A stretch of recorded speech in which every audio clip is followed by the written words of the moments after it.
뭔가 안 맞았다. 내가 순간 당황했어. 오늘 저희가 서예가 루시아 선생님을 만나러 왔습니다. 와!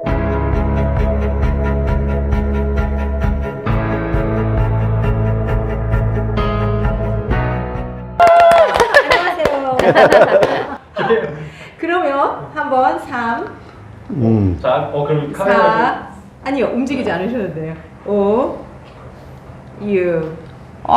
여러분들도 볼 수 네, 있게 제가 보여드리도록 하겠습니다. 쌈살. 네, 좋습니다. 네. 작업실에 올 때마다 느끼는 게 네. 마치 범인이 죄지은 사람이 치료당하는 듯한 느낌을 좀 들거든. 아니, 왜요? 왜냐면 앞에 딱 붓을 들고 포스 있게 앉아 있고 앞에 앉아 있으면 뭔가 위축되는 듯한 느낌이 있다고. 나 저번에도 와서 인터뷰할 때 그랬어요. 그러셨어요. 그래서 일부러 그런 네. 콘셉트를 잡으시는 거 아니죠? 아니요, 제가 여기 제자리다 이렇게 어떻게 한번 얘기를 해볼까요? 이러면 저는 호목. 제가 말하는 호목입니다. 네, 그러면 호목. 딱. 그러면 어떻게 이제는 지금이야말로 이렇게 제대로 보이는 네. 거죠? 와. 네. 두 분 뭐 사주보러 오신 거예요? 나 그랬어. 붓이랑 먹물, 화선지 항상 준비해 놓고서 저는 쓰면서 해요. 그냥 이게 저는 기본 세팅이라서 이렇게 오셨을 때 제가 쓰면서 얘기하면은 되게 흥미로워 하시더라고요. 그래가지고 이 방법으로 하고 있습니다. 그래서 저는 인스타에 여러분들이 보시면은 한글로 세계를 연결하는 서예가 최루시아 이렇게 활동하고 있습니다. 이런 분을 모셨어요. 그래서 애들 독서, 감상문부터 이렇게 막 가정 통신문 많은 것들을 걷는데 글씨를 못 알아보겠는 거예요. 글씨를 못 알아보겠어요. 어떻게 하면 가르칠 수 있을까가 좀 고민이에요. 그러면 제가 그 글씨 잘 쓰는 거에 대해서 딱 5분 특강을 한번 네, 너무 좋아요. 너무 좋아요. 네. 다시 돌아와서 한글은 자음과 모음이 있어요. 그러면 아이랑 엄마가 있는데 엄마가 키가 커요. 그래서 자음보다는 모음을 크게 쓰면 돼요. 그러면 이자가 있으면은 얘가 길면 돼요. 끝. 첫 번째. 모음을 더 크게 써라. 아니 길게. 길게 써라. 네, 길게 써라. 그 다음에 한글은 자음과 모음이 있습니다. 엄마랑 아이랑 너무 가까워도 아이가 독립하는데 좀 어렵잖아요. 그러니까 엄마랑 아이랑 사이 간격이 있게. 사이 간격이 있으면 됩니다. 그 다음에 세 번째는 한글 받침인데 받침을 쓸 때는 위에 반이다. 이 말은 무슨 말이냐면요. 만약에 안자를 쓴다라고 하면은 자음보다 모음 길게 썼지요. 공간 있었지요. 위에 반에서 받침이 오게 하면 돼요. 근데 요 사이 간격이 있지 않고 요렇게 달랑말랑 쓰면은 끝나죠. 그 다음에 한글은 오른쪽 선이 중심이에요. 그러면 오른쪽이? 네, 그래서 여기는 나가면 안 돼요. 즉 이렇게 나가면 안 됩니다. 그렇지만 이거는 기초적인 자음과 모음의 균형감에 대해서 제가 얘기해 드린 거고요. 나는 자유롭게 쓰고 싶다 그러면 이렇게 나가도 된답니다. 근데 기초적으로는 아이들이 이렇게 쓸 수 있도록 얘기해 주시면 되고요. 사실은 글씨를 쓸 때 잘 써야 된다라는 부담감을 가지고 있는데 그런 부담감을 갖지 않고 있는 그대로 쓰는 게 중요하고요. 그 다음에 이 선 안에서 금 밟지 않기. 그것만 생각해 주시면은 훨씬 더 잘 쓰지 않을까 생각해 봅니다. 그러면 나, 야, 호. 그럼 보시면은 자음보다 모음이 길었어요. 끝났습니다. 그 다음에 자음보다 모음 길고 사이 공간 있었어요. 됐습니다. 그 다음에 호, 각각 사이 공간이 있습니다. 끝. 항상 자음과 모음을 떨어뜨려 주시면 되는데 떨어뜨린다? 네. 근데 나는 자유롭게 한번 쓰고 싶다. 그러면 이렇게 쓰면 되죠. 네. 일단 기초를 배우고 나서 저렇게 쓸 수는 있는데 기초를 먼저 알아야 된다. 그렇죠. 아까 제가 말한 4가지. 그래서 항상 저는 자음과 모음의 사이 공간을 많이 두는 편이에요. 그래서 그런 기초적인 것만 알고 있어도 학생들이 글씨가 훨씬 더 바뀔 수 있다고 생각하고 우리도 생활을 하면서 마음이 바쁘지만 학생들도 굉장히 마음이 바쁜 거예요. 그래가지고 빨리 필기하는 것이 아니라 좀 숨을 쉬고 천천히 쓰는 연습. 정말로 천천히 써야지만은 나중에 빠르게 쓸 수 있습니다. 네. 오. 어떻게 네네. 그 5분 됐나요? 그럼 더 심플하고 간단 명료하면서도 딱 엑기스가 딱 네, 들어가요. 정말 그쵸. 유대만. 네. 이 네 가지는 사실 오랜 시간 동안 서예가로 활동하면서 여러분들이 가장 어려워하는 것은 무엇일까라고 생각해 보니까 공간이었던 거예요. 그래서 여러분들이 쓰실 때 만약에 이자를 쓰시면 그냥 이렇게 가까이 쓰는 거예요. 그런데 조금만 여유를 두고서 이자를 쓰고 사이 공간만 넓혀도 벌써 글씨는 달라집니다. 네.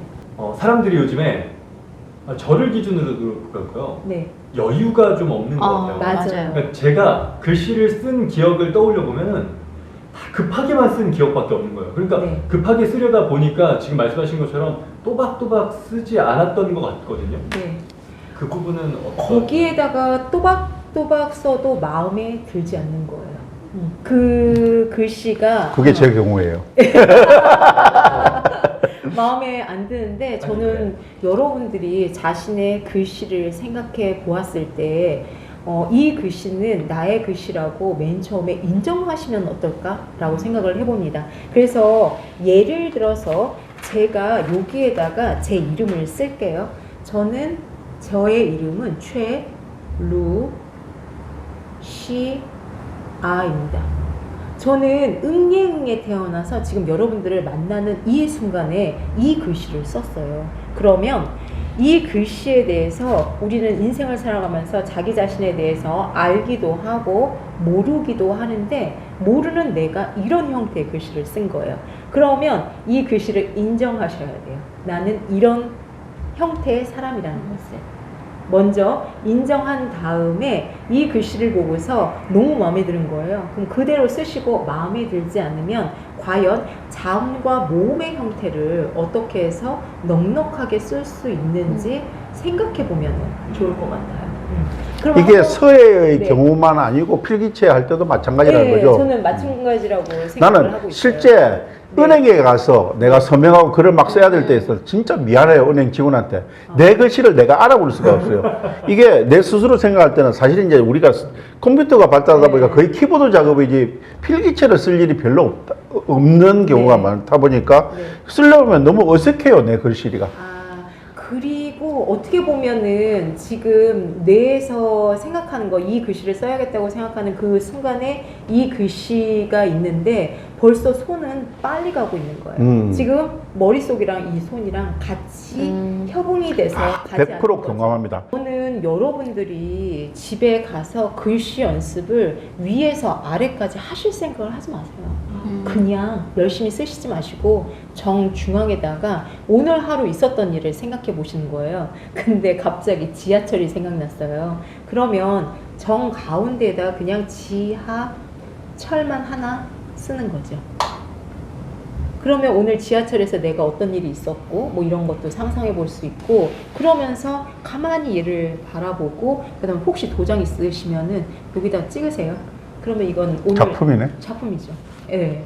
그래서 여러분들이 사실 직장 생활 하시는 여러분들은 특히 붓, 먹물, 화선지를 가지고서 하루를 정리하면서 한번 글씨를 써보시면 되고 혹시라도 약간 스트레스 받는 날이 있는 거예요. 그날 과장님이랑 부장님한테 혼났어요. 그러면은 아주 그냥 강하게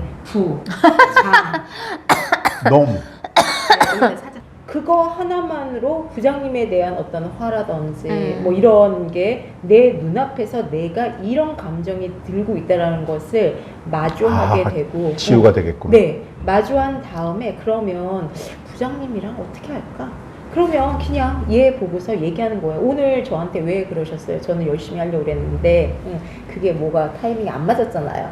그러면서 살짝 기분이 나빠요. 숙여서. 그래서 좋은 방법인데? 한번 감정을 해소하고 나면은 또 마음이 가라앉혀지고 네, 그러죠. 글씨 쓰는 활동 자체가 재미가 없는 거예요. 네. 그리고 보면은 제가 가지고 있는 생각 중에 하나가 왜 자신의 그 글씨를 다른 사람 눈의 기준에서 잘 썼다 못 썼다를 판단하는지에 대한 거거든요. 그래서 그렇게 판단하지 않고 그냥 있는 그대로의 모습을 드러내야 된다고 저는 생각을 하는 거예요. 저는 사실 여러분들이 바쁘게 생활하고 있기 때문에 그 한번 글씨를 써보라고 이제는 권해드리고 싶고, 그 다음에 제가 붓을 들고서 글씨 썼을 때 행복한 그 감정을 가지고 있기 때문에 여러분들도 글씨를 쓰면 행복해요 라는 이야기를 해드리는데, 지금에 와서는, 그러니까 제 활동 초창기에는 여러분들이 꼭 서예를 했으면 좋겠는 거예요. 마음이. 근데 지금 마음이 그 마음이 아니에요. 글씨라도. 그 서예 안 써도 된다. 지금 펜을 들고서 글씨를 쓰세요. 저는 지금 그 마음이에요. 약간 좀 절실해졌어요. 그게 왜냐하면은 이 기초적인 글씨를 쓰지 않게 되면은 여러 가지 손가락으로 해야 되는 기초 활동들이 이루어지지 않는 거예요. 그리고 저는 학생들이나 아니면 모든 사람들이 글씨, 자신의 생각을 글씨로 쓴다라는 것은 삶의 의욕의 기초적인 행동이라고 생각하고 있거든요. 즉 자신이 뭘 해야겠다 결심을 했으면 그것을 글씨로 써서 난 이거를 하겠다라고 하는 삶의 의지의 하나의 씨앗이라고 생각하는데, 쓰지 않으면 그 의지 자체가 심지가 굳지 않은 거죠. 그래서 저는 지금은 어디 가서 그 서예 썼으면 좋겠어요. 막 이런 얘기 굳이 안 해요. 그냥 하얀색 A4 용지 위에다가 글씨 한번 써보세요. 거기에다가 위에서 아래부터 다 쓰는 것도 원하잖아요. 그냥 중앙에 정성스럽게 한 줄을 써보세요. 그게 이제는 저의 좀 간절해졌다거나 할까. 그 메시지가 너무 좋은데요. 저는 네. 지금 100% 공감이 가고, 그렇게 네. 쓸 때 어떻게 보면 정화도 되고 치유가 되는 그런 마음이 느껴지거든요. 안 네. 했어도. 근데 진짜 그런 것도 좀 실천해 보고 싶어요. 네. 쓰세요. 이제